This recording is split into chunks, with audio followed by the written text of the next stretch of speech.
Salut à tous et bienvenue dans cette nouvelle vidéo. Aujourd'hui, nous allons tenter de parler de la réorganisation mentale. Vous savez, ce qui fait que très souvent, il y a des gens qui échouent, je peux dire lamentablement, dans leur projet, et qu'il y a ce qu'on appelle une sorte de désorganisation. Parce que tu peux commencer une activité, commencer un projet, et entre-temps, tu te rends compte que rien ne va. C'est-à-dire que ça ne marche pas comme toi-même tu veux exactement. Tant que tu ne te poses pas, c'est-à-dire que de vraies questions, tant que tu ne prends pas le temps de mieux réfléchir pour voir alors qu'est-ce qui n'a pas marché, qu'est-ce qui ne va pas, naturellement, tu seras découragé, tu vas laisser tomber. Et pourtant, pour qu'un projet puisse bien marcher, il y a ce qu'on appelle une réflexion permanente. Ça veut dire qu'il faut réfléchir permanemment.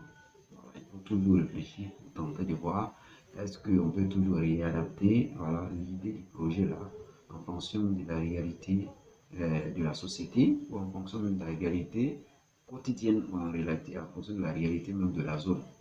Ouais, parce que tout projet vient pour résoudre un problème bien déterminé, tout projet vient pour résoudre un problème bien donné. Voilà. Si toi, c'est-à-dire que tu veux mettre en place une activité, tu veux mettre en place un projet qui ne prend pas en compte c'est-à-dire que les différentes réalités même de ta société, les différentes réalités même de ta vie, à la longue, tu vas voir que ça ne colle pas. Tu verras que ça ne colle pas. Et pourtant, la société consomme ce qui est vrai. La société consomme ce qui est réel. Donc, très facilement, tu vas laisser tomber l'idée. Pourtant, l'idée peut être bien. L'idée peut être géniale. Mais si toi-même, naturellement, tu ne peux pas, c'est-à-dire que faire d'abord une étude, faire d'abord une remarque pour voir quel est même le besoin de ta zone, quel est même le besoin de ta société, tu verras qu'à la longue, ça ne va pas aller. À la longue, ça ne va pas aller. Et très naturellement, c'est l'échec. C'est l'échec. Donc, il faut ce qu'on appelle discipliner, c'est-à-dire ta pensée. Il faut discipliner, c'est-à-dire ton esprit, pour ne pas commettre cette erreur.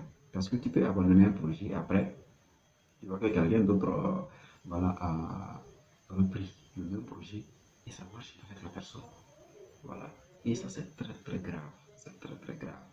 Et je peux dire que c'est dangereux. C'est dangereux de voir que tu as commencé une activité et que tu t'es découragé, tu as laissé tomber et une autre personne a repris encore la même chose comme toi et ça commence à bien tomber.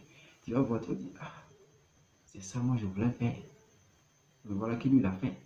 Tu es découragé. Tu vas te poser 1000 questions.